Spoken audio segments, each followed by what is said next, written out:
my goodness, here we go again. Hi guys, welcome to my YouTube channel. My name is Amarachi-Blessing. People call me Blessing. That's the name people can pronounce, so we're gonna go with Blessing for the rest of my life, I guess. Today I will be talking about university and how to apply and get into an international university.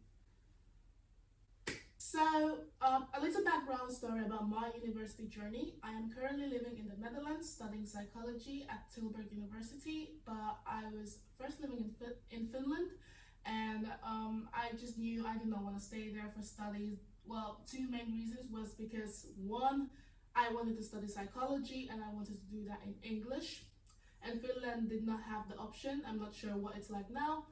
I mean, this was like this year, but like. And I did not want to stay like relatively close, like Sweden or Estonia or whatever. I wanted to go a bit further the horizon. And the other reason is I had been to the Netherlands before and I really liked it here, and the education here is also really good, really good. So here's where I am, I guess. So like I said, I'm studying psychology, and if you do live in Finland, you will know getting to study psychology is literally as hard as getting to study medicine. Like, it is so competitive, it's ridiculous, which is really sad because a lot of people miss out on the opportunity to study what they really want to study because they just don't get into study it. So they either settle for something else, or they just don't go to school for years and try again the next year, and that's a lot of years wasted. If you compare it to the fact that you can just apply for out of Finland and get a study place, and you don't need to like have this wasted time. It's not necessarily wasted, but you know, you could be doing what you actually wanted to be doing in the first place. And the reason I'm making this video is because a lot of you guys had asked me like, oh my days, I see you're studying in the Netherlands, how did you do it? Help me, there's nothing, like I know nothing, could you help me? And I totally understand. Like, when I was applying to come here, there was literally no help from my school, from my high school. I don't blame them really, because the thing is, when you're in high school, they don't necessarily push you forward to applying for universities out of Finland. They focus more on the fact that you stay in Finland and study in Finland. So the preparation for university application, it's for the universities in Finland. So you wanting to study out of Finland is gonna be your project. It's a you personal thing. And I think the fact that you're watching this video right now is amazing because you know what you want. You know you don't want to stay in that country for whatever reason, and this is the first step. Like I have been saying multiple times, I'm coming from Finland, so I'm going to be talking on the application from Finland to the Netherlands because that's where I'm at right now. Now these same methods or tips can be expanded a little bit to other countries. Just change the dates up a bit, change the application requirements, and it's basically the same process regardless. But I will be specifying on the journey from Finland to the Netherlands. Okay, so you want to come to the Netherlands. Now, the first thing you'll need to know about is Studiolink. What is Studiolink? Studiolink is where university applications happen. Like, this is where you will need to register for the actual university and register you want to apply. I think applications are open right now from October 1st. Yes, they should be open right now. And what you need for Studiolink is to create an account. It will ask you about DigiD or no DigiD. Since you are not from the Netherlands originally, you will have to create an account with no DigiD. It's free of charge. A DigiD it's like a government thing here, but in order to get like a government account, you need to have a social security number in the Netherlands, and you can only get that when you live here. And the social security number is known as a BSN. Damn. And so when you get a BSN, then you can have like the proper DigiD. But for now, you can just register for the DigiD for Studiolink for free.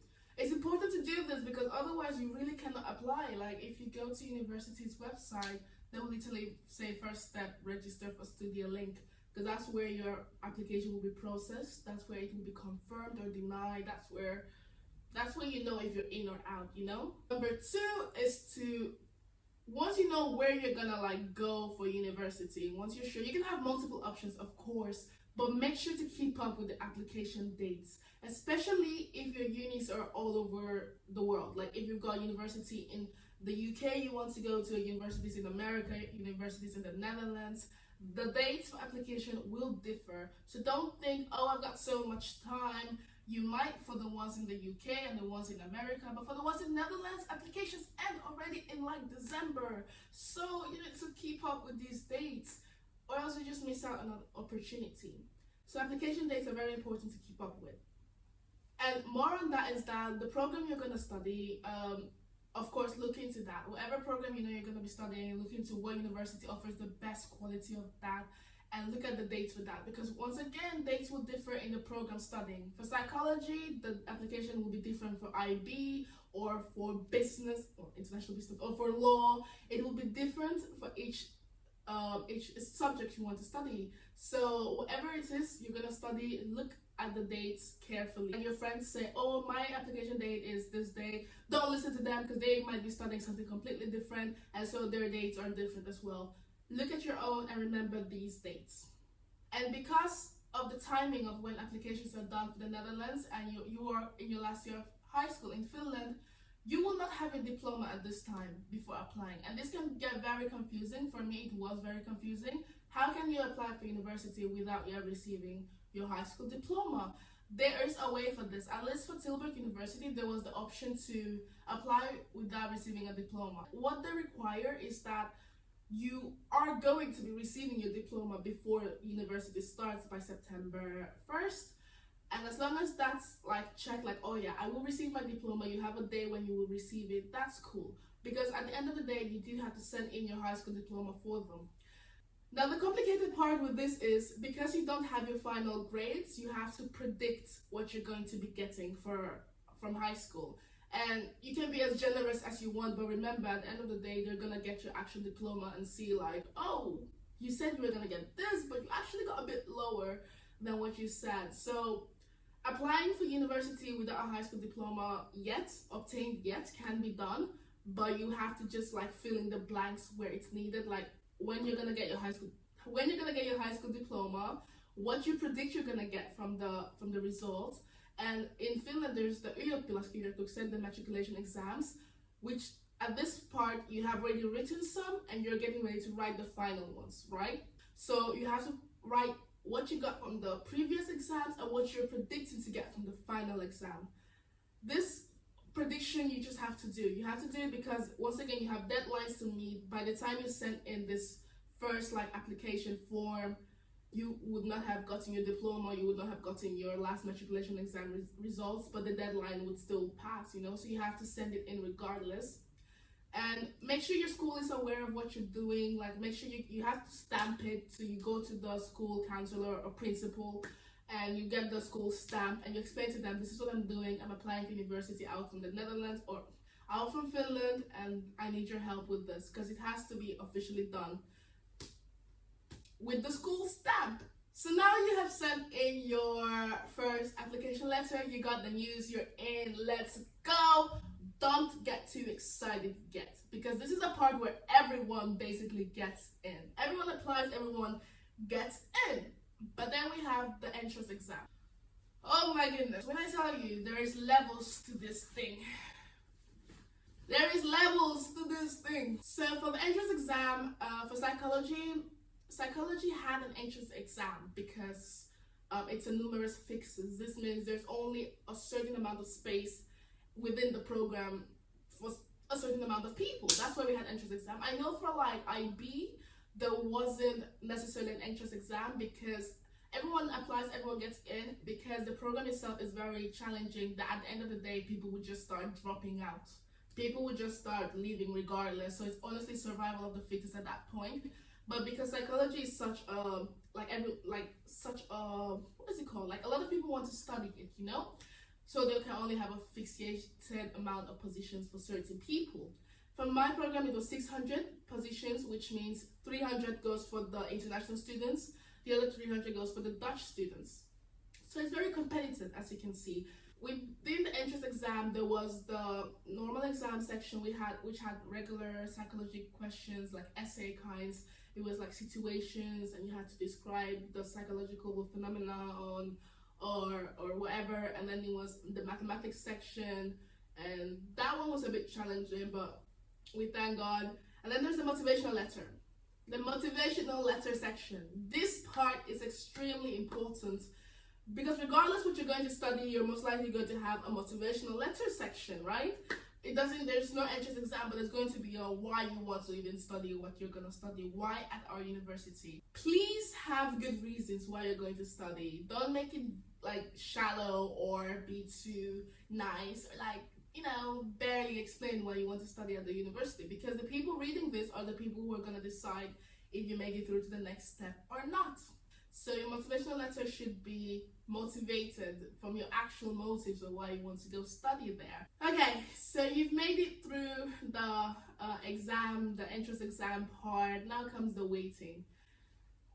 Keep in mind, you're doing high school while waiting to maybe go into university, and you're still doing regular high school exams, you're still doing high school stuff, so it can get very stressful at times, keeping up with everything. But once you're determined. It can be very unmotivational. Once you got the letter down, congrats! You have been waitlisted, because you think, oh my days, I'm not gonna get in. It's over. My future is done for. I am done. I got waitlisted for psychology. Like I said, only 600 positions. In reality, there's only 300 positions. You're most likely gonna get waitlisted. And you being waitlisted is not based on basically how you did on the exam. It's not based on anything. I don't even know how it's based on. But waitlisting can be a very good thing, because then it makes you think like, okay, is this what I really want to do? Should I apply somewhere else? Should I be looking at other options? Because as soon as you get that position offer, you want to accept it immediately, right? But being waitlisted gives you time to also think. It's not a no, it's not you're not in at all. It's just wait a bit. Because two things are going to happen. A lot of people get waitlisted, and the first thing that happens is that those who have gotten the position reject it. They don't want to go to the uni no more. They found something else to do. They just don't take it. The second thing that happens is once you get offered a position, you have 2 weeks to accept it. So people forget this and they just don't accept it. And so the position automatically goes to the next person. So the line is always moving. The queue is always moving, and it's fine. Last year, over 1,000 people applied for psychology in this university. And the waitlisting happened like normal. The list comes out, the results come out in like April-May season, and I got my final entrance letter in July. So it's a lot of waiting and a lot of anxiety, but being waitlisted does not mean you have not gotten in to university, Now, the final acceptance letter. Remember, you still haven't graduated from high school, you don't have your diploma, but you're accepted to university, so let's go. Relax. Once you get in, congrats, you're in, you've been accepted to study this program, blah, blah, blah. That's your conditioned letter. That means it comes with certain conditions. The first condition is you must graduate from high school, correct? You must send us your diploma. Okay, fine. You must keep studying what you're studying at this university. You can't just change it randomly. And those are basically the conditions with the conditioned letter. You graduate high school. Well done. You get your diploma. Now, because you're graduating from if you're graduating from a regular Finnish high school, your diploma is going to be in Finnish. But luckily, you're able to ask for translation. It's going to cost a bit of money. You get the translated version because they obviously want it in either English, Dutch, or I think German. Maybe even French. I'm not sure. But depending on your school, they will ask for it in a certain language to be translated, and you send that translated version plus the copy of your original one to your school. You mail it to them. It'll take a while to process all these documents. It's gonna look like things are not moving, nothing is going well, but things are happening in the background. Trust. Now, for me, it took a ridiculously long time to get my unconditioned letter, because I don't even know why it took them so long. I had already moved here, moved in, and then I got my letter. I was like, wow, okay, I guess I'm finally in. But you should just keep it pushing once you send in your documents. Just know they're gonna process it. It's gonna be fine. Everything's fine. Everything just takes a while to get through. And your unconditioned letter is basically your final step. You're in. You have entered university. You got through it. You started this process in October. A year later, you're in university. When it comes to how hard it is to get in and my grades, how do my grades have to be, and all these things.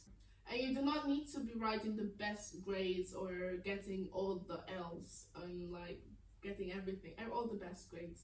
You do, however, have to write subjects that are connected to what you're going to be studying. You get, like, I'm studying psychology, so obviously in my matriculation exam I wrote psychology. It just makes sense, you know. And for English, since you're going to be studying in English, you have to write at least an M to be like, to know that you will survive in the English course here, because the words here are big. They're using big grammar here. They're very big words, so you need to be sure that you will actually be able to survive here. And when it comes to mathematics, a lot of you are worried like, oh my days, my math sucks. So does mine. Mine sucks. I wrote a B, I think, in math, which literally is the bare minimum. And I got here scared that I will have to take like an extra math course, but I don't. I didn't have to take an extra math course. So I'm not saying do bad. I did study for the exam, but math has just never entered my head ever. But all I'm saying is you might be stressing right now for nothing, thinking I need to get the best grades and I do the best. Again, it depends where you're applying to. You might be thinking, you know, my grades suck, I'll never get into university. I say change that mentality and like try. Just try. Different universities have different requirements. Some don't really care how much you do in math because you're not going to be using math in the course that much. Some do care because you're going to be studying business or some other mathematical things. So sometimes it does matter, sometimes it doesn't. Look at the description of whatever you're going to be studying. Look at it, read it through multiple times to know that I'm on the right track.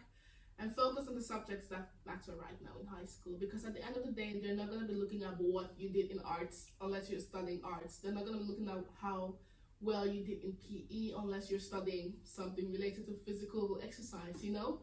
Some things don't matter, whereas some things do matter.